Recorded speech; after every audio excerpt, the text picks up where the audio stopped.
목마름이란 과연 무엇일까요? 혹시 목마름을 경험해 보셨습니까? 더운 날 떼약볕에서 일하다 보면 굉장히 갈증이 나고 목마릅니다. 목마름이 시작이 되었다라고 하는 것은 무엇을 말하는 것일까? 그것은 아직도 살아있다라는 증거입니다. 아직은 자신 안에 채워져야 할 수분이 얼마나 필요한지를 자각할 수 있는 정도의 건강이 유지되고 있다는 것을 말합니다. 심각한 중병에 걸려 있거나 시한부 인생과 같은 이런 죽음을 목전에 둔 분은 목마름을 느낄 수가 없습니다. 그러니까 목마름을 느낀다는 것은 아직까지 다행입니다. 영혼의 상태도 마찬가지입니다.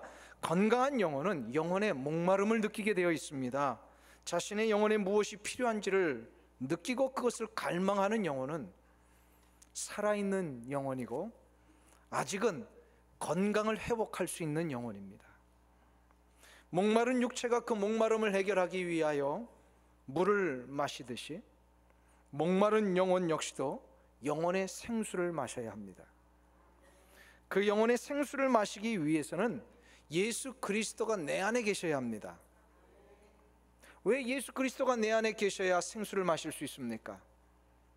바로 예수님이 내 안에 계셔야만 그 생명의 근원 되신 하나님과 내가 연결될 수 있기 때문입니다. 예수 그리스도가 내 안에 계시는 순간부터, 제가 계속해서 반복해서 말씀드리는 표현입니다만, 하나님과 나 사이의 생명의 관이 연결된다 그랬습니다. 이거를 바로 우리는 구원이라고 말합니다. 그런데 문제는 구원받은 성도들이 구원받은 이후에 이 생수의 공급을 스스로 막아버리는 경우가 생긴다라는 겁니다. 그 대표적인 두 가지가 교만과 탐심입니다. 지난주에 살펴본 대로 교만과 탐심은 자신조차도 제대로 보지 못하게 만드는 심각한 죄라고 그랬습니다. 이 죄는 생명의 관을 막아버리는 아주 무서운 찌꺼기와 같은 겁니다. 교만과 탐욕의 죄가 일어나면 생수가 흘러 들어오는 이 관이 막혀버리기 때문에 예수 믿기 이전에나 경험해 보았던, 예수 믿기 이전에나 나타났던 그런 증상들이 있잖아요. 바로 내 영혼에 갈증이 막 일어나고 고통과 번민이 시작이 되어버립니다. 예수 믿기 이전에 그 불안과 두려움들이 어느 순간부터인가 내 생명의 관이 막히는 순간부터요, 불안과 두려움과 분노와 미움이 막 시작이 돼요. 아무것도 아닌 일을 가지고요, 나도 모르게 상처를 받게 되고 갈등을 일으키게 되어버립니다. 이것을 향하여서 그 유명한 청교도 강해 설교자인 마틴 로이드 존슨 목사님은 이것을 영적인 침체가 온 것이다 라고 얘기를 합니다. 영적 침체 들어보셨어요? 영적으로 하나님 앞에 신앙생활을 잘 하다가도 갑자기 침체가 온다라는 거예요. 아주 적절한 표현이라고 생각을 합니다. 우리 주위에도 보면 이 영적 침체가 오시는 분들을 가끔 만납니다. 신앙생활 갑자기 잘 하시던 분이요, 모든 거 다 내려놓고 뒤로 나가 떨어져 계시는 분들이 있어요. 이런 분들 영적 침체가 온 거예요. 성실하게 봉사하며 헌신하며 일을 감당하셨던 분들이요, 그냥 나 몰라라 하면서 그냥 두 손 다 내려놓고 그렇게 열심히 예배 생활하며 신앙생활 하시던 분들이 오늘 갑자기 예배 생활을 등한시하는 거예요. 주일 예배도 어떨 때는 막 빠지고, 우리 교회 보니까요, 한 달에 한 번 나오시는 분이 계셔요. 뭘 잘 못하고 계시는 겁니까? 이게 내가 지금 영적인 상태가 어떤지를 잘 모르고 계시는 거예요. 그렇게 예배 생활을 하다가도요, 어느 날 갑자기 공예배를 막 빠지기를 시작합니다. 그렇게 수요 예배, 새벽기도 열심히 하셨던 분이 다 이제는 수요 예배, 새벽기도 막 방학도 해버리고 말이. 이게 뭡니까? 영적 침체가 온 거예요. 이 영적 침체의 가장 근본적인 원인이 뭐라 그랬어요? 어떤 죄요? 교만과 탐심이 시작이 되면 이게 우리 영혼의 찌꺼기와 같은 것이어가지고요, 하나님과 나 사이에 연결되어 있는 이 생명의 관에 자꾸 이 불순물을 막 이렇게 끼게 만듭니다. 그래서 이 교만과 탐심이 일어나면요, 이 정도면 됐지, 내가 신앙생활 우리 교회에서 이 정도 봉사했으면 됐지 라고 하는 이 자기만족을 일으키거든요.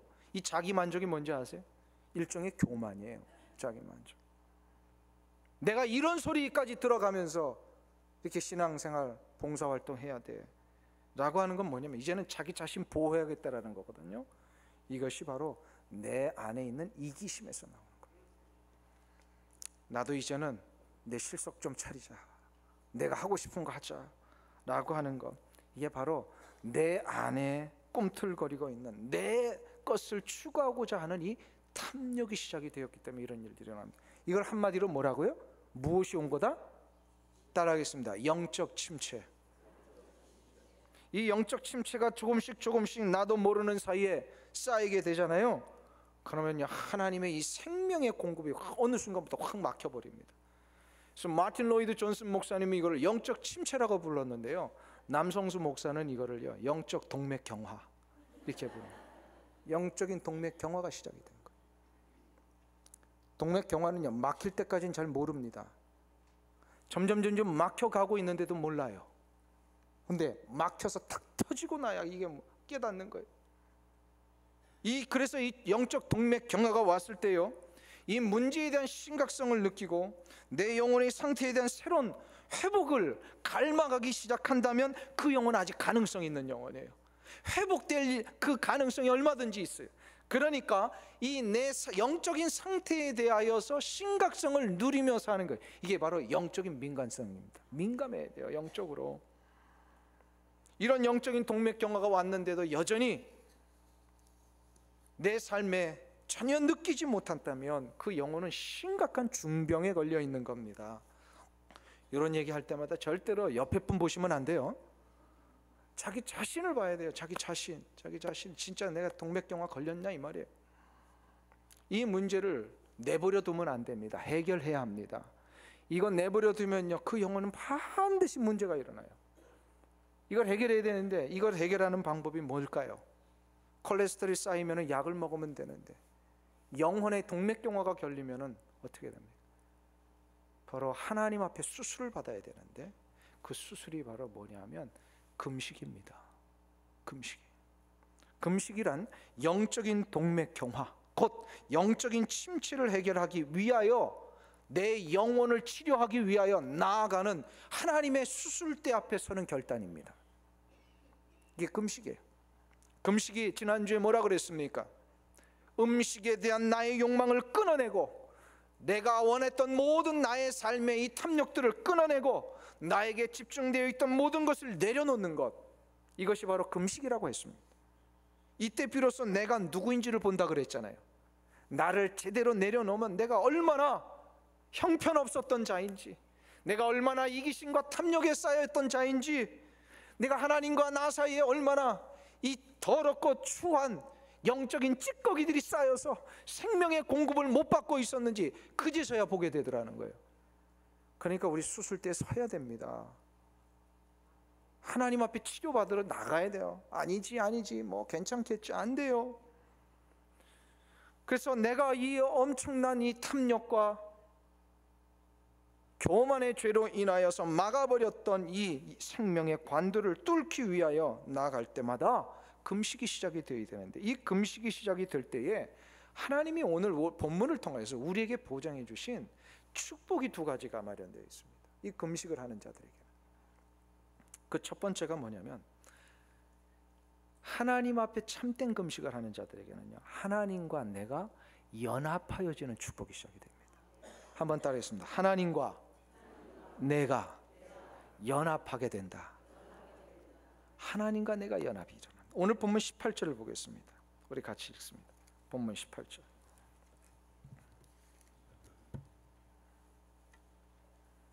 같이 한 목소리 읽습니다. 이는 금식하는 자로 사람에게 보이지 않고 오직 은밀한 중에 계신 내 아버지께 보이게 하려 함이라. 은밀한 중에 보시는 내 아버지께서 갚으시리라. 아멘.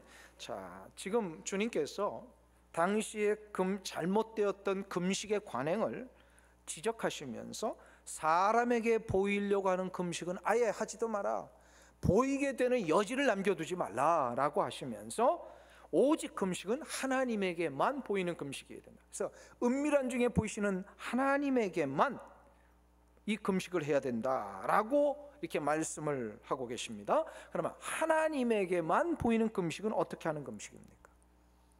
지난주에는 이제 완전히 내가 먼저 내려놔야 된다 그랬습니다. 내려놓을 때에 우리가 무엇을 해야 되냐면요, 하나님에게만 집중해야 됩니다. 금식하는 중에 하나님에게만 집중한다는 것은 무슨 뜻입니까? 하나님에게 집중하게 되면 어떤 일이 나면요, 내 안에 하나님이 가득 차게 됩니다. 혹시 이런 경험 해보셨어요? 어떤 것에 이렇게 집중을 하게 되면 그 내가 집중했던 대상이 완전히 나를 사로잡아 가지고 막 그것이 가득 넘쳐나게 되는 것, 내 안에. 왜냐하면 나의 생각과 마음이 집중한다라고 하는 것은 내 생각과 마음이 그 대상에 완전히 닿아 있다라는 걸 얘기해요. 결국 내 생각과 마음이 닿아 있으면요, 그 대상이 내 마음에 차게 되어 있습니다. 이런 거 있죠. 우리 행사 때마다 어린아이들이 우리 예배 시간에 이렇게 나와서 하나님 앞에서 찬양을 올리고 또 우리 부모님들을 향해서 찬양하고 같이 이렇게 합니다. 우리 그 유치부 아이들이 찬양하는 거 우리 얼마 전에 봤습니다. 얘네들이 누구 보고 하는 것 같으세요? 예? 여러분들 보고 하는 게 절대로 아닙니다. 그 앉아 계신 자기 엄마나 아빠를 보고 하는 거예요.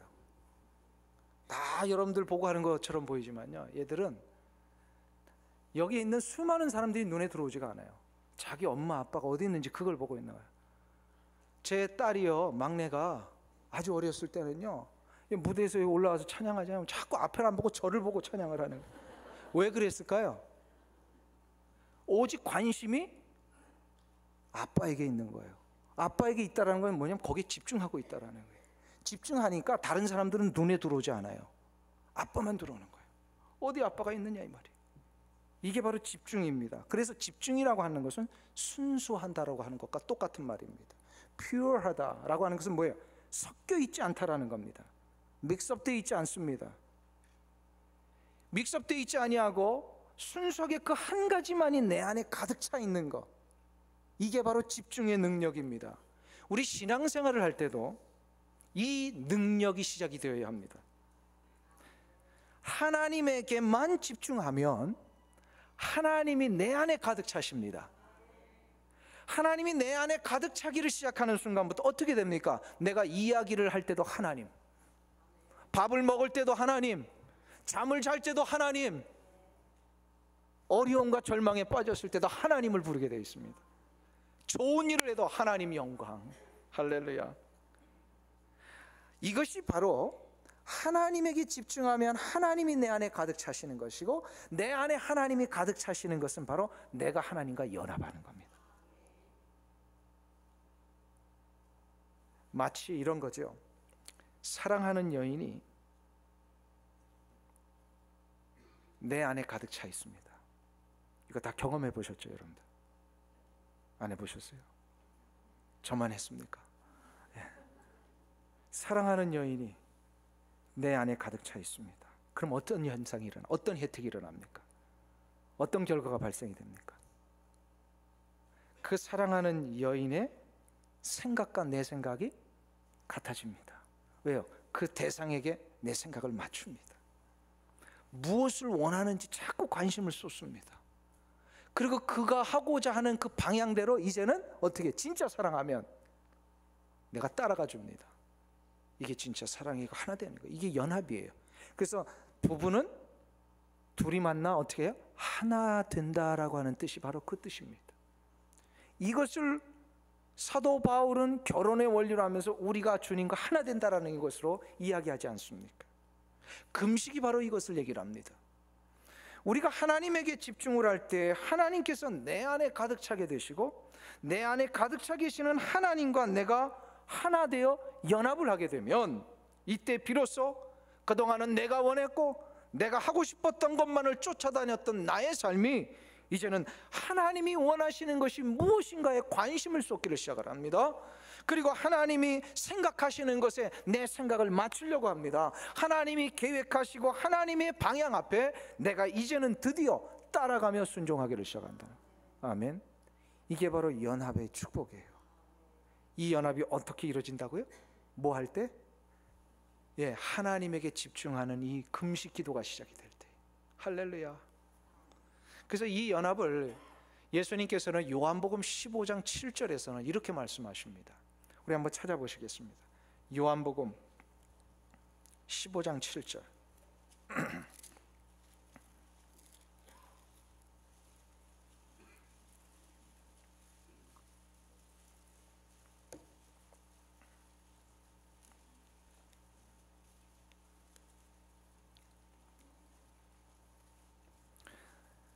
174페이지에 있습니다. 요한복음 15장 7절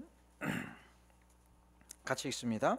너희가 내 안에 거하고 내 말이 너희 안에 거하면 무엇이든지 원하는 대로 구하라. 그리하면 이루리라. 할렐루야. 자 보세요. 주님과 우리가 하나 되는 방법을 가르쳐 주시는데, 연합하는 방법을, 이게 바로 이제 금식하는 방법을 가르쳐 주시는 거예요. 그게 바로 뭐냐면 말씀이 내 안에 거하시는 겁니다. 아멘. 말씀이 곧 누구세요? 예수님이시잖아요. 그러니까 예수님의 생각과 예수님의 뜻과 의도와 방향이 내 안에 거하시면 내가 예수님과 하나가 되는 겁니다. 그렇기 때문에 금식의 시간에는요, 전적으로 말씀에 의지하면서 금식해야 됩니다. 금식하면서 말씀을 읽지 않은 채 그냥 기도만 하기를 시작하잖아요. 그러면 잘못된 금식에 빠질 위험이 많습니다. 말씀에 의지하지 아니하면 하나님의 관심이, 하나님의 생각이 뭔지를 자꾸 모르니까 자꾸 내 생각이 또다시 나오게 되고 다른 것에 자꾸 집중하게 돼버리더라는 거예요. 말씀에 의지하지 않고 금식을 하면요, 사단 마귀가 그 틈을 이용해서요, 우리의 이 관심을 자꾸 분산시켜가지고 그 옛날 막 즐겨 먹었던 짜장면 생각나게 하고 말이에요. 이런 일들이 일어난단 말이에요. 그 옛날에 막 이상하게 금식만 하면요, 거들떠 보지도 않았던 것들 자꾸 생각납니다. 금식해 보신 분들은 알 거예요. 제가 금식에 대해 미처 잘 모르고 막 무작정 금식을 했던 시절이 있었어요. 아주 그 신학교 처음 들어가자마자, 신학교를 들어가니 내가 그래도 신학생이 됐는데 기도원에 올라와서 한 3일 금식은 하고 시작해야 되지 않나요? 그래가지고요, 그 옛날에 오살리 순복음 기도원, 금식 기도원이에요. 거기에 올라갔는데 첫날은 잘 버텼는데 둘째 날부터 이 단팥빵이 왜 이렇게 생각이 자꾸 나는지. 근데 그때는 왜 그랬는지를 몰랐어요. 근데 나중에 금식의 원리를 제대로 깨닫고 나니까 내가 이 금식을 뭐냐면 배고픔을 참는 싸움으로 생각했다는 거예요.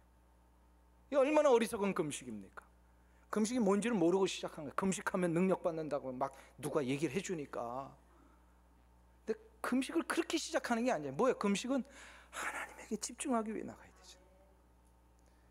나를 내려놓고 나의 욕망과 나의 탐심과 내가 추구하고자 했던 그 모든 것들을 내려놓고 하나님에게 집중하여 하나님의 생각을 나 안에 담기 위하여 나가는 게 그 금식인데, 그러기 위해서는 자꾸 말씀으로 무장하고 금식하면서 말씀에 집중해야 되는데, 이거 못하니까요, 사단 마귀가 자꾸 다른 거 막 심어놓습니다. 금식 그거는 3일 동안 굶어도 그건 실패한 금식이에요. 그거는. 이 문제를 해결하기 위해서는요, 말씀에 집중해야 돼요. 그런데 말씀에 집중하기 위해서는요, 이 영적인 일이기 때문에 순간순간마다 성령님의 강력하심을 요청하셔야 돼요. 성령님께서 우리로 하여금 하나님의 원하시는 뜻대로 금식하며 나아갈 수 있도록 도우실 수 있는 유일한 분 아니십니까? 성령님이 그 유일하게 이 문제를 우리로 하여금 도우실 수 있는 분이에요. 그래서 우리가 이 기도를 할 때 성령께서 말할 수 없는 탄식 가운데 우리를 위하여 어떻게 하신다 그래요? 대신 간구하신다 그러잖아요. 그래서 성령을 의지하여 말씀을 내 안에 치우며 하나님의 뜻이 무엇인지를 알게 되는 순간부터 이런 금식이 어떻게 되는 거예요? 하나님과 연합하게 된다는 거예요.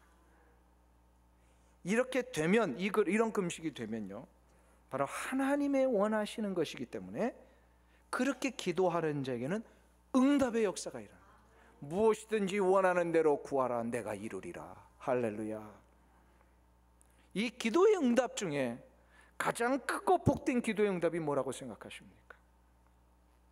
바로 나의 교만과 탐심으로 인하여서 그 죄의 찌꺼기 때문에 내 스스로 막았던 이 생명의 관들을 하나님이 드디어 수술해 주시는 것, 이게 바로 최고의 응답입니다. 하나님이 생명의 관을 수술하시기를 시작하는 순간부터 어떤 일이 일어납니까? 막혔던 나의 관이 뚫려지니까 하나님의 생명의 그 놀라운 폭포수가 우리에게 쏟아지잖아요. 드디어 그 생명의 기쁨의 역사, 평강의 역사, 즐거움과 소망이 일어나게 되고요, 어떤 어려움과 아픔이 와도 절대로 낙심하지 않는 이 능력들이 시작이 되잖아요. 그렇기 때문에 금식 제도를 한 분들은요, 보면 기쁨이 일어나요. 평강이 막 시작이 돼요. 그러니까 이게 너무 그 금식 가운데 이것이 너무 막 감격으로 다가오다 보니까요, 어떻게 되냐면요, 하루 금식하려다가 이틀 금식하는 거예요. 그리고 어떤 분은 이틀 한 금식하려다가 이 기쁨과 이 감격 때문에 일주일을 하게 되는 거예요. 내가 일주일 딱 작정하고 하여튼 어떻게든 굶어버리라 이러면 다 실패한단 말이에요. 다 실패해요. 사단마귀가 우리를 그렇게 내버려 두지 않습니다. 그러니까 이 금식의 능력은요, 이 생명의 관이 뚫리는 그 기쁨과 감격 속에서 계속해서 연장해 나가게 돼요. 아멘. 그래서 금식에 있어서 중요한 건 뭡니까? 얼마나 많은 시간을 내가 작정하고 했느냐, 이것보다 더 중요한 게 뭐냐? 하나님에게 얼마나 집중했느냐. 하나님에게 얼마나 집중했느냐. 이런 금식을 통하여서 또한 두 번째로 우리에게 주시는 축복이 있습니다. 그게 바로 뭐냐면, 하나님께서 하나님의 이 전적인 은혜의 역사를 우리의 삶에 드디어 시작하신다라는 겁니다.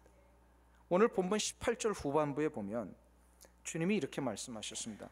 은밀한 중에부터 우리 한번 같이 읽겠습니다. 시작. 은밀한 중에 보시는 내 아버지께서 갚으시리라. 아멘. 자 보세요. 왜 주님은 금식 기도하는 자에 대하여서 하나님이 갚아주신다라고 하는 이 표현을 썼을까요? 갚아주신다라는 건 뭡니까?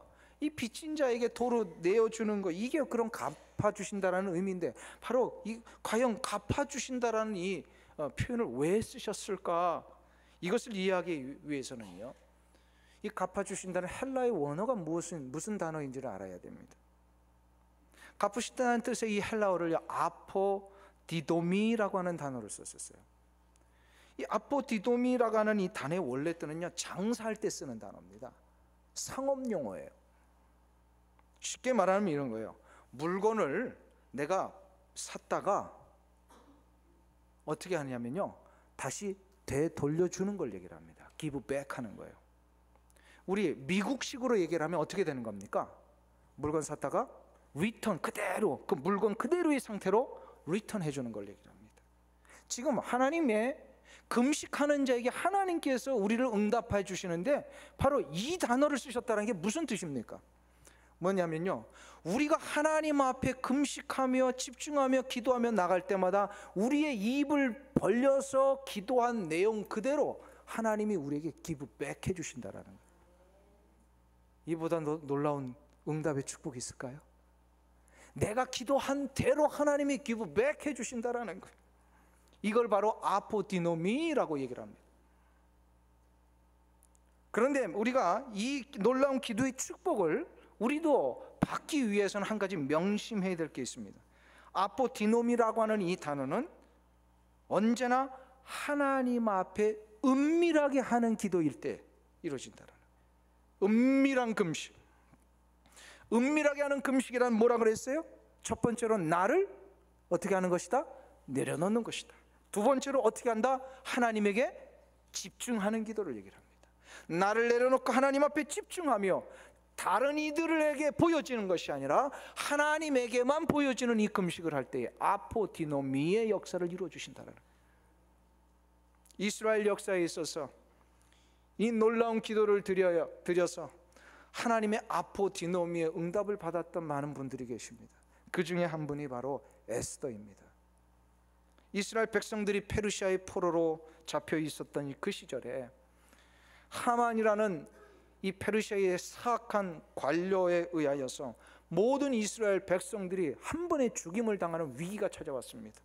이 절대절명의 민족적인 위기 앞에 막혔던 자신들의 이 민족의 장래를 뚫어보기 위하여서 에스더가 결단하며 나갔던 게 바로 하나님 앞에서의 금식이었어요. 왕후인 자기 자신을 먼저 부르기도 전에 자기가 왕한테 요청할 게 있다고 왕후가 먼저 왕에게 나가면 그거는 페르시아의 왕궁의 법대에 어긋나는 것이고 그건 죽음을 의미했어요. 근데 이 절대절명의 상황 앞에 이 왕후였던 에스더가 왕 앞에 나가서 자기 민족을 위해서 좀 살려달라고 간청을 해야 되는데 이거 잘못했다가 어떻게 되는 거예요? 죽는 거였어요. 이 문제 앞에 그가 결단하며 왕에게 나아가기 전에 하나님 앞에 먼저 나갑니다. 하나님 앞에 나가면서 그가 3일 밤낮을 금식하며 모든 백성들의 이 금식에 동참하라고 얘기를 합니다. 그러면서 그가 3일 동안 고백하며 외쳤던 기도가 뭐예요? 죽으면 죽으리라. 내가 죽으면 죽으리라. 무슨 얘기입니까? 진짜 다 내려놨다는 거예요. 죽음까지도, 나의 목숨까지도 내려놓은 것은 다 내려놓은 겁니다. 자기의 모든 것을 다 내려놓고 오직 하나님에게만 집중하며 나아갔을 때에 하나님께서는 이 에스더의 금식에 그대로 give back 응답하셨어요. 하나님, 우리 민족을 살려 주옵소서. 하나님이 이스라엘 민족을 살려 주셨어요. 여기에 플러스 하나 더, 이스라엘 민족을 죽이려 했던 하만을 죽이셨어요. 아포디노미의 역사를 이루신 겁니다. 그보다 몇 세대 후에 포로로 잡혀왔던 이스라엘 후손 중에 페르시아 왕국에서 왕 앞에 술 맡은 관원의 고위 관료직에 올라갔던 이스라엘 백성이 있었습니다. 누굽니까? 느헤미야입니다. 어느 날 자신의 동생으로부터 고국의 소식을 듣습니다. 그 자존심이었던 이스라엘 민족의 그 보루, 예루살렘 성전과 성벽이 완전히 해파되었다는 소식을 듣습니다. 자기의 조국 땅이 황폐되어 있는 이 현실 앞에 그는 한 가지 방법밖에 없다는 걸 알았어요. 자기같이 좀 힘이 있고 사람들을 동원할 수 있는 자기 같은 사람이 가가지고 이 땅을 회복시키는 거예요. 그러기 위해서는 이스라엘 땅을 가야 되는데, 그러기면 이스라엘 자기 페르시아를 떠나야 되는데, 자기같이 왕의 바로 밑에서 술 맡은 관원으로서 왕의 신임을 받던 부하가 떠난다라고 하는 것은 왕을 배신하는 거거든요. 왕을 배신하는 것은 왕의 진노를 사는 것이고 죽음을 의미했습니다. 이 문제 앞에 그가 왕 앞에 요청하러 가기 전에 어떻게 합니까? 이 문제를 에스더와 같이 하나님 앞에 먼저 가져갑니다. 느헤미야 1장에 보면은요, 이 상황을 어떻게 표현했냐면요, 하나님 앞에 나아가 느헤미야가 수일 동안 울며 슬퍼하며 기도했다 그랬습니다. 울며 슬퍼하는 것, 이게 레위기에 처음 나오는 대속죄일에 하나님이 명하셨던 회개하며 금식하는 방법 아닙니까? 자기의 영혼을 괴롭게 하는 게 바로 금식이라 그랬어요. 그래서 수일 동안 울며 슬퍼하며 이 기도를 드렸습니다. 기도의 제목이 뭡니까? 하나님, 내가 왕한테 요청할 때 왕의 나로 하여금 가게 해주세요. 이거 잘못했다면 저 죽는 겁니다. 하나님, 이거 다 내려놓습니다. 뭐예요? 역시 느헤미야도 자기의 생명까지도 내려놓은 겁니다. 생명을 내려놨다는 건 다 내려놓은 겁니다. 내가 죽으면 죽으리라는 에스더의 그 고백이 아마 느헤미야에게도 있었던 것 같습니다. 하나님이 모든 것을 내려놓고 하나님에게만 집중했던 이 느헤미야의 기도를 어떻게 하십니까? 응답하십니다. 그래서요, 느헤미야가 먼저 요청하기도 전에 왕이 느헤미야를 불러서 너 필요한 게 뭐냐 물어봅니다. 할렐루야. 얼마나 놀라운 응답입니까? 느헤미야가 하나님 앞에 간구한 그것 그대로 하나님이 give back 아포디노미를 주신 겁니다.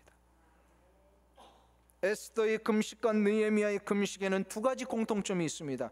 첫째는 하나님 앞에 자기 자신을 다 내려놓고 하나님에게만 집중했다라는 그 기도가 이루어졌다는 것. 그리고 두 번째로는 자신의 개인적인 영위, 곧 안위를 위하여 기도한 것이 아니라 바로 공동체의 회복을 위하여 이렇게 기도했다라는 거예요. 금식의 능력은 바로 여기에 있습니다. 자기 자신을 위하여 금식하는 것보다도 더 중요한 게 뭐냐면요, 하나님의 응답의 역사는 언제 더 빠르냐면요, 다른 이들을 위하여 중보하며 금식할 때, 죽어가는 영혼을 위하여 금식을 할 때, 절망과 낙심 가운데 있는 자들을 위하여 내가 금식하며 기도할 때에, 어려움과 아픔 가운데 있는 내 옆집에 있는 그 가정을 위하여 기도할 때에, 황폐해져가는 두고온 조국과 너무나도 비참해져가는 이 미국 땅을 위하여 금식하며 기도할 때에 하나님이 그 기도에 아포디노미의 역사를 이루어 주신다라는 거예요. 사랑하는 성도님 여러분, 하나님은 아직도 이 기도를 우리 가운데 기다리고 계십니다. 그래서 금식 기도가 능력이 있는 거예요. 금식 기도가, 이 시대가 그리스도인들이 왜 능력을 잃어버린지 아세요? 이 금식의 능력을 잃어버렸기 때문에 그렇습니다. 암울하기만 했던 이 스코틀랜드의 종교 상황 앞에 종교개혁을 일으켰던 그 유명한 존 낙스. 존 낙스가 처음에 스코틀랜드에서 종교개혁을 이룰 때 엄청난 고난과 박해가 있었습니다. 그 당시에 나라를 통치했던 사람이 그 피의 여왕이라면 퀸 메리 여왕입니다. 이 메리 여왕은 여잔데도요, 얼마나 사납고 정말로 사악한 여잔지요, 자기 마음에 안 들면 다 죽였어요. 그냥 마음에만 안 들면. 그러니까 그의 별명이 피의 여왕이에요.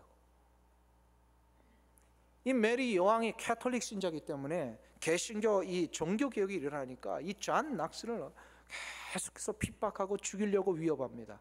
그래서 이 죽음의 위협 앞에 그가 견디다 못해서 12년 동안 망명 생활을 합니다. 그 당시에 칼빈이 스위스 제네바에서 종교개혁의 그 원리 앞에 장로교 제도로 목회를 하고 있던 그 시절에 칼빈 메트로 들어가서 12년을 공부를 합니다. 존 낙스가. 근데 그가 공부하는 거는 그렇게 크게 그의 그 12년의 삶의 주 목적이 아니었어요. 12년 동안 그가 했던 그 메이저 미니스트리, 그 주된 사역이 뭐냐면요, 기도였어요. 기도. 존 낙스가. 그래서 그의 기도의 그 유명한 문구가 지금도 우리 가운데 전해지지 않습니까? 오 하나님, 스코틀랜드를 나에게 주시옵소서. 아니면 죽음을 주옵소서. 에스데이 죽으면 죽으리랍니다. 목숨까지도 내려놓고 하나님에게만 집중하며 기도했더니 존 낙스의 기도를 하나님은 응답하셨을까요? 안 하셨을까요? 하셨어요. 존 낙스의 그 기도의 응답 그대로 기브백 해주셨어요. 그래서 스코틀랜드가 지금 종교개혁의 본산이 되었고, 우리가 지금 속해 있는 이 개혁교단을 비롯한 수많은 이 개신교의 개혁교단의 산 본산이 스코틀랜드가 됩니다. 스코틀랜드가 개혁교단의 총회가 최초로 이루어진 것이에요. 지금도 개혁주의 신학을 공부하기 위해서는 스코틀랜드로 유학을 가야 됩니다. 어떻게 이런 일이 이루어졌습니까? 자기의 생명까지도 내려놓는 존 낙스의 하나님에게만 집중하는 이 금식의 기도가 있었기에 하나님은 그에게 아포디노미, 기브백의 응답을 허락하신 겁니다. 사랑하는 성도님 여러분, 나를 내려놓고 하나님에게 집중하는 이 금식의 능력과 축복은 이 자리에 앉아있는 우리 가운데도 분명히 일어날 줄 믿습니다. 우리가 지금 이루고 있을 때가 아니에요. 이 시대 이 땅 앞에 이민자로 살면서 우리가 그냥 흐리멍텅하게 신앙생활 할 때가 아니란 말이에요. 왜 나를 여기에 하나님이 심어 놓으셨을까? 왜 나를 하나님이 오렌지 카운티 한인교회에 허락하셨을까? 왜 나를 이 미국 땅에 옮겨 놓으셨을까? 분명한 뜻이 계세요. 우리만큼요, 다른 이들을 위하여 기도할 수 있는 여건과 여유를 가지고 있는 사람 많지 않습니다. 다른 나라와 다른 지역 가보면요, 자기 생명 하나 부지하고 그날 먹고 사는 거 이거 하나 해결하기도 힘겨운 사람들이요 얼마나 많은지 몰라요. 이 부유한 땅, 이 풍요로운 땅에 나를 심겨 놓으셔서 최소한 나는 먹고 마시고 입는 문제 정도는 그렇게 고민하지 않고 살잖아요. 여유를 주신 거예요. 왜 그래요? 다른 이를 위한 이 중보의 금식을 좀 해보라고. 믿습니까? 이거 뭐 남성수 목사가 이상한 성경 해석하는 거예요? 아니에요. 아무리 생각해봐도 내가 이 미국에서 이렇게 풍요를 누릴 이유가 없어요. 이유가 없어요. 우리 조국 땅이 참 어려운 가운데 있습니다. 조국을 위해서 금식하며 기도하는 자들이 일어났으면 좋겠습니다. 1973년 당시에 한국 대학생 선교회 총재로 계셨던 김준권 목사님 아시죠? 이분의 가슴 속에 하나님이 민족 복음에 대한 불같은 열정을 일으켜 주셨어요. 그래서 김준권 목사님이 대학생 선교회 하시면서 이 민족을 하나님 앞에 돌아오게 하기 위해서 어떻게 될까 고민하던 중에 당시에 그 기독교 인구가 약 300만 명 정도였습니다. 300만 명의 기독교 인구의 약 10분의 1, 11조에 해당되는 30만 명을 그리스도의 정의의 군사로 훈련시켜서 민족 복음화를 위한 귀한 전도자로 만들어야 되겠다. 이 막 불타는 가슴이 일어나신 거예요. 그래서 그 어느 날 저녁 대학 선교회 간사로 수고하고 있는 70명들과 함께 기도원에 올라가서 기도하는 중에 이들을 모아놓고 물어보셨답니다. 사랑하는 나의 형제 자매 여러분, 30만 명의 전도인을 합숙 훈련시켜 민족 복음화를 이루는 거 하나님의 뜻입니까 아닙니까? 그러니까 그 70명의 대학생 선교회 간사들이 한 목소리로 틀리지 않고 이렇게 외쳤습니다. 그것은 하나님의 뜻입니다. 맞아요, 틀려요? 그건 하나님의 뜻입니다. 이 대답을 외쳤던 대학생 선교회 간사들의 눈에는요 다 눈물이 글썽거리더래요. 진짜 하나님의 뜻 앞에 우리가 무엇을 해야 되는지를 아니까요. 그 자리에서 즉시 김준건 목사님이 선포하셨습니다. 이 뜻을 위하여, 이 뜻을 이루기 위하여 우리 하나님 앞에 금식하며 기도합시다. 70명의 그 간사들과 함께 김준건 목사님이요 금식하며 기도하기를 시작을 했습니다. 이 금식 기도 이후에 하나님은 그 다음에 1974년도에 그 유명한 한국의 엑스플로 민족 복음화 대성회를 개최케 하십니다. 이 성회로 인하여 한국 교회는 300만 명에 지나지 않았던 그리스도인들의 숫자가 1000만 명이 넘는 세계 유례를 찾아볼 수 없는 놀라운 복음의 역사가 이루어지게 된 겁니다. 할렐루야.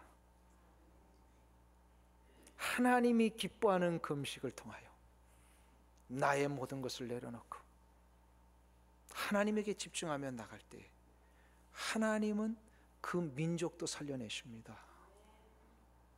지금 모두가 한국 교회를 정체의 길을 이젠 지나서 침체기에 빠졌다라고들 말합니다. 그러나 저는 그렇게 보지 않습니다. 자신을 진정 생명과 같은 자기 자신, 자기의 목숨까지도 내려놓고 하나님에게만 집중하며 기도하는 참된 금식이 다시 시작될 때에 하나님은 우리 민족 가운데 이 은혜의 역사를 허락해 주실 줄 믿습니다. 아포디노미의 응답은 그래서 우리 민족에게, 이 땅에게, 그리고 우리가 살고 있는 이 시대 앞에 하나님은 계속해서 이루어 주실 겁니다. 이 시대의 문제는 금식이 없어진 겁니다. 한국교회의 어려움이 무엇인지 아십니까? 너무 많이 먹었기 때문입니다. 너무 비대해졌기 때문입니다. 이제는 금식해야 될 때입니다. 절제해야 될 때입니다. 겸손히 나의 모습을 돌아봐야 될 때입니다. 이 민교회가 이 능력을 발휘하기 위해서는요, 나를 내려놓고 하나님에게 집중하는 금식이 시작이 되어야 합니다. 지난해 중국 선교를 떠나기 전에 선교 단원들과 함께 훈련하는 중에 여러 달 전부터 함께 훈련을 했습니다. 그리고 떠나기 바로 10일 전부터는 서로가 선교를 위하여서, 우리가 갈 그 지역과 영혼군을 위하여서 서로가 작정하며 특별 기도를 시작을 했습니다. 중국에서의 선교 기간 날짜가 약 열흘이기 때문에 그 열흘을 미리 앞당겨서 우리가 영적인 싸움을 특별히 기도하며 싸우자라는 의도에서 10일 동안 작전 기도를 한 겁니다. 이 기도의 준비와 영적 무장 때문인지 하나님께서 선교 현장에서요 놀라운 이 승리의 역사를 맛보게 하셨습니다. 선교 현장 가서요 기도 안 하고 가면은요 영적으로 다 패하고 옵니다. 열심히 봉사하고 열심히 바쁘게 뭐 하고 온 것 같은데 갔다 와서 보면 아무 영적인 승리가 없어요. 이거 조심하셔야 돼요. 하나님께서 그 중국 선교의 이 영적 승리를 맛보게 하셨어요. 참 너무 감사한 것은요 중국 선교 아시다시피 가가지고 뭐 우리가 찬양하거나 길거리에서 전도지 돌리고 전도하고 이런 거 할 수가 없습니다. 그거 일단 다 잡혀가니까. 그리고 중국 선교는 중국을 위하여 간 게 아니라 북한을 위하여 간 겁니다. 그래서 압록강 하구에서부터 저 두만강 하구까지 중국과 북한의 이 국경지대, 철책으로 막아놓은 이 국경지대를 땅을 밟으면서 철을 타고 옮겨가고 또 땅을 밟으면서 두 손 들고 철책선 붙들고 기도하며 중보 기도하고 북한이 회복되기를 위한 이 프레어 워킹, 기도 순례를 하는 것입니다. 이 기도 순례를 하기 위해서 첫날 그러니까 하룻밤 지내고 그 다음날 첫 사역을 시작을 하는데 압록강 하구에서 우리가 배를 타고 북한 쪽 아주 그 근접까지 했습니다. 점점 가서 그 땅에서 이제 선교사님의 인도하에 우리가 뭐 그 배 아니니까 우리끼리 마음껏 찬양하면서요 이 땅의 황무함을 부소서 하나님 저 땅을 회복시켜 찬양하면서 기도하며 외치기를 시작하는데 이상하게요 기도가 처음엔 막 터지지가 않는 거예요. 그런 경험 해보셨어요? 영적으로 꽉 눌려 있어가지고요 막 기도를 하려고 하는데 기도가 안 나오는 거예요. 어떤 권사님은요 기도를 하는데 막 머리가 너무 아파가지고 기도가 안 되시더래요. 어떤 권사님은 막 기도를 하고 싶은데 기도가 터지질 않고 저 역시도 막 기도가 안 되는 이거 큰일 났구나 영적 싸움이 시작이 됐구나. 그러면서 이 상황 앞에 다시금 부르짖기를 시작해요. 하나님 도와주세요. 우리가 여기서 기도 승리하지 못하면 우리 온 보람이 없습니다. 목적이 무너집니다. 근데 어느 순간 이렇게 한쯤 지났을 때요 하나님의 막 기도를 우리 가운데 막 풀어주시기를 시작을 하셨어요. 풀어주시기. 기도가 뚫린다는 의미를 혹시 이해하십니까? 막 기도가 열리고 그때서부터 막 성도들이 방언의 기도와 하나님을 의지하면서 나갈 때 이 북한 땅을 향한 이 영적인 전쟁을 막 선포하면서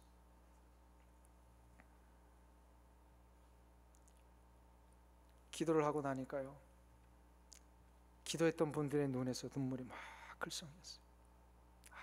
하나님이 역사하셨구나. 우리의 마음을 시원케 하시고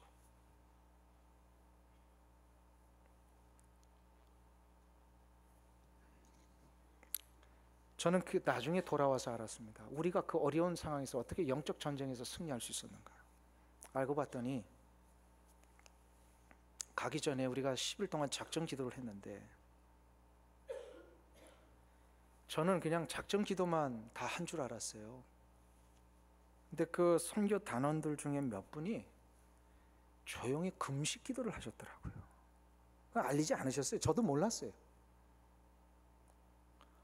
앞으로 있을 그 열흘 동안의 기도의 순례, 여기에 영적 전쟁의 승리를 위해서요 작정하며 기도한 정도가 아니라 금식하며 하나님 앞에 부르짖는 시간들을 가지셨다는 거예요. 제가 그때 다시 한번 확인했습니다. 나를 내려놓고 하나님에게 집중하는 이 금식에는 하나님의 은혜의 역사가 반드시 있다는 사실. 이것이 바로 아포디노미의 축복입니다. 사랑하는 성도님 여러분, 여러분에게도 이 아포디노미의 축복이 시작되시기를 간절히 소망합니다. 지금은 금식해야 될 때입니다. 여러분의 가정에 아포디노미의 축복의 역사를 위하여서 금식하는 어머니, 금식하는 아버지가 일어나시기를 축원합니다. 우리 교회 아포디노미의 은총을 위하여서 금식하는 성도들이 일어나시기를 간절히 축원합니다. 너무나도 아픈 절망 가운데 있는 우리의 조국을 위하여서, 이 황폐해져가는 이 미국 땅을 위하여서 하나님의 아포디노미의 축복이 시작되기를 위해 금식하는 성도들이 이 땅에서 그리고 우리 교회에서 일어나시기를 간절히 축원합니다. 이것이 하나님 우리에게 원하시는 거예요. 사랑하는 성도님 여러분, 나는 당 때문에 금식 못합니다 하시는 분이 혹시 있는지 모르겠어요. 굶지 않으셔도 됩니다. 하나님에게만 집중하고 생명까지도 여러분들이 하나님 앞에 내려놓고 기도해 보십시오. 그게 금식입니다. 그러니까 금식 기도 핑계 될 수 있어요, 없어요? 한번 따라하겠습니다. 금식은 핑계 될 것이 없다. 아멘. 제가 일부 예배 때는 안 했는데요, 제 마음에 어저께부터 주신 소원이 하나 있어요. 저는 여러분들 잘 모르는 느끼시면 저는 영적인 위기를 자꾸 느끼고 있습니다. 이 땅도 그렇고요, 우리 교회도 그렇고. 그렇기 때문에 지금 금식을 자꾸 요청하고 계세요. 우리 교회 안에 금식하는 성도들이 헌신되기를 원합니다. 그래서 1년에 어느 시점을 제가 나중에 정해서 발표할 때에 하루에 한 끼 정도를 금식하며 한 달에 한 번만 헌신하시면 좋을 것 같아요. 한 달에 한 번, 하루에 한 끼. 그러면 하루에 3번이니까 3분이 하루에 필요합니다. 한 달이면 몇 분이 필요합니까? 예? 30일 동안 3명씩 필요하니까 90분이 필요합니다. 할렐루야. 이 자리에 앉아 계신 분들 가운데 그 금식에 동참하는 분들이 일어나시기를 축원합니다. 이 사역을 하려고 합니다. 나의 배를 채우기 위하여 하는 금식이 아니라 중보의 금식, 이 땅을 위한 금식, 두고 온 조국을 위한 금식, 아직도 하나님의 전에 나오지 못한 그 영혼들을 위한 금식, 이 모든 것을 총괄해서 한 달에 한 번 굶을 수 있다 없다? 아멘. 돈 주고도 굶는데, 그렇지 않습니까? 요즘은 돈을 주고 굶잖아요.